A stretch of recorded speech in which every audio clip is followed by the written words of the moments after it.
Hai guys, apa kabar? Udah lama kita nggak ngobrol-ngobrol dan aku udah lama banget nggak ngepost video.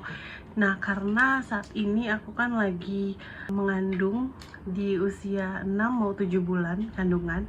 Nah, karena itu aku mau nge-share ke kalian pengalaman aku. Gimana sih perbedaannya, apa sih mengandung dan melahirkan di Indonesia dan di Inggris. Mulai dari bukunya dulu. Kalau di Inggris itu aku ada buku yang namanya buku merah. Jadi ini adalah catatan semua penjelasan dari mulai mengandung sampai melahirkan, dari mengandung sampai melahirkan sampai imunisasi, semua ada di sini di buku merah. Nah, kalau di Indo itu ada buku KIA ya, buku kesehatan ibu dan anak. Jadi kalau di Indonesia ada yang ini. Jadi kita mulai dari awal dulu ya. Jadi waktu aku mengandung Mali itu aku kan ke dokter ya, dan untuk memastikan bener gak sih kalau aku tuh hamil gitu kan. Perbedaan dari mulai check up, kalau pengalaman aku di sini aku harus bayar check upnya tuh lebih kayak per bulan gitu kan kalau di sini. Dan waktu itu check up aku tuh nggak di cover sama asuransi gitu kan.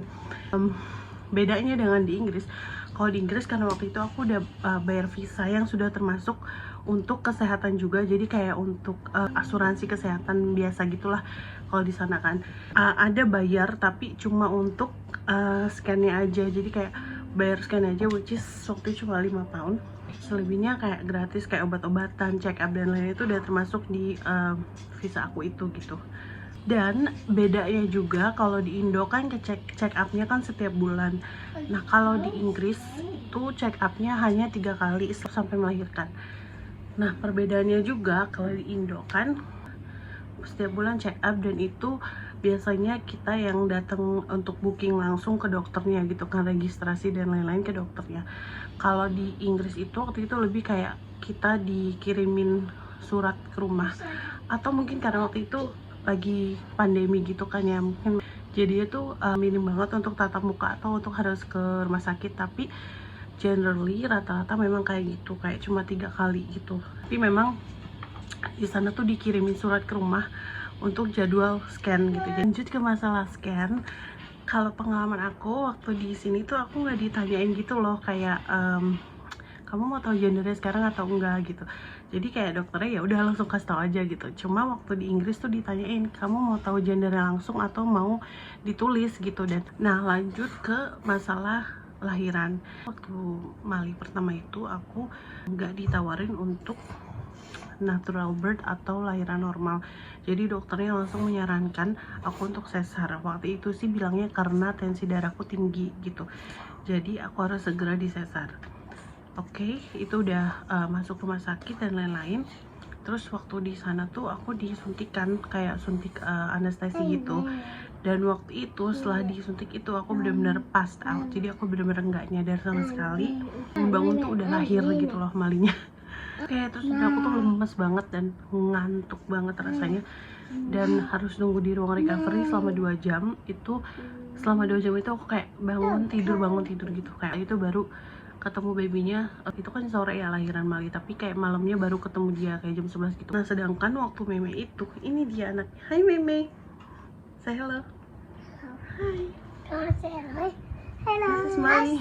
Hello. Hello. Hello. Itu sebenarnya aku harusnya normal. Itu bidannya tuh menyarankan kalau bisa normal aja gitu, dan aku udah sempet ngerasain yang namanya kontraksi waktu itu. Tapi saat itu posisiku lagi kena COVID. Jadi itu bener-bener yang sambil batuk-batuk parah gitu. Kondisiku bener-bener nggak fit banget. Langsung dilarikan ke rumah sakit buru-buru. Kalau sampai di sana tuh pembukaanku masih pembukaan 1, which is masih jauh banget gitu kan. Sementara aku harus dimonitor dan babynya juga harus dimonitor karena aku batuk-batuk parah. Akhirnya kita nunggu berjam-jam di rumah sakit. Terus tiba-tiba batukku tuh makin parah, dan salah satu susternya tuh lihat kayak, oh my god, ini gimana nih, detak jantung anaknya nggak terdetek gitu kan, nggak terdetek. Terus akhirnya kayak langsung emergency C-section, jadi harus darurat sesar saat itu juga, langsung disiapin. Ya udahlah, disiapkan. Terus aku masuk ke ruangan operasi. Itu aku benar-benar ngerasain disuntik punggungku untuk anestesi ya kan. Terus abis itu aku tuh bener-bener kebangun, nyadar banget apa yang terjadi. Kayaknya waktu itu tuh dosisnya mungkin tuh kayak lebih rendah daripada yang di Indo mungkin ya. Jadi aku bener-bener nyadar, I felt the whole thing. Jadi kayak bener-bener selama proses tuh aku bener-bener melek gitu loh, nyadar. Aku nggak ngerasa apapun, cuma kayak ngerasa gerak-gerak aja gitu. Dan tiba-tiba udah selesai bayinya kayak dikasih ke aku gitu, lihat terus aku kayak sehat kan, aku kayak langsung. Dan waktu itu masih lemes. Terus habis itu langsung di ruang pemulihan dan lain-lain. Dan bedanya juga kalau di Indo kan ari-ari bayinya itu kan dikasih ke kita ya, dikasih ke kita kayak entah kita mau kubur di mana itu terserah kan. Nah kalau di sana tuh langsung dibuang sama mereka, jadi nggak dikasih ke kita gitu.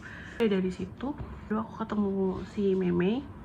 Dan waktu itu aku inget banget, aku di ruangan khusus ibu-ibu yang sedang kena covid gitu loh, ibu. Terus habis itu ya udah, dan waktu itu tuh nggak ada yang bisa nengokin, bahkan si Matt pun nggak boleh ada di situ. Jadi tapi sebenarnya waktu itu di Inggris tuh sebenarnya boleh, tapi karena aku lagi covid jadi bener-bener sangat-sangat ketat banget gitu loh. 2 hari kalau nggak salah baru aku boleh pulang. Itu tuh lagi, bayangin lagi winter lagi, dan bener-bener dingin banget. Terus aku pulang malam-malam dijemput, dan di sana kan kayak walaupun masih bayi pun, baru lahir pun tuh harus pakai car seat gitu kan. Jadi kita udah siapin car seat, jadi nggak boleh digendong di mobil gitu, harus duduk di car seat gitu. Kalau ya udah dari situ kita pulang.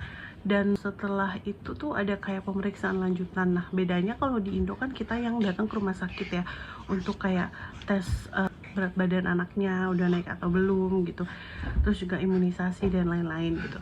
Nah kalau di UK waktu itu sampai kita berapa bulan gitu kita masih disamperin sama si bidannya. Jadi bidan yang jadwalin ke rumah, yang ngubungin kita, aku mau datang tanggal segini, kecuali waktu itu tes pendengaran kita yang harus ke rumah sakit. Jadi waktu itu sempat ada tes pendengarannya normal, nggak oke nggak gitu. Pastikan juga kalau sistem tidurnya pun aman gitu. Jadi kan memang nggak dibolehkan untuk anak bayi baru lahir tidur satu kasur dengan orang tuanya, karena takut ada kayak banyak kayak kecelakaan yang nggak diinginkan gitu loh. Untuk imunisasi selanjutnya mereka kirim surat lagi untuk si Imayas nih gitu, Imayas hari tanggal segini harus imunisasi ini ya gitu. Nanti kita datang tapi nggak harus ke rumah sakit, jadi ke klinik terdekat dari rumah aja. Dan soal imunisasi, karena waktu itu Mali lahir di Indonesia, jadi ternyata tuh sistem kayak jadwal imunisasi urutannya tuh beda-beda gitu loh sama yang di Inggris. Jadi kemarin aku sempet catat apa aja yang Mali udah, terus yang di sana dicocokin, baru kalau yang belum oh ya udah berarti dia imunisasi di sana gitu. Jadi memang nggak, urutannya tuh beda gitu sama yang di sini. Jadi udah kayak gitu. Jadi perbedaannya tuh lumayan beda, tapi ya nggak beda-beda banget sih, kayak mungkin dengan sistemnya aja kali ya, lebih ke sistem yang berbeda di sana dengan di sini gitu. Tapi aku seneng karena bisa ngalamin keduanya, pengalaman keduanya. Ketiga kita rencananya mau lahiran di Bali lagi gitu. Aku dapat buku pink ini lagi sekarang. Mali juga baru daftar sekolah, jadi kayak bener-bener mau settle di sini dulu. Oke, gitu aja deh guys cerita aku. Kalau misalnya kalian mau tanya-tanya atau mungkin ada yang belum jelas, atau kalian tulis di komen, nanti aku jawab. Oke? Thank you for watching. Sampai ketemu lagi di video aku berikutnya. Bye bye.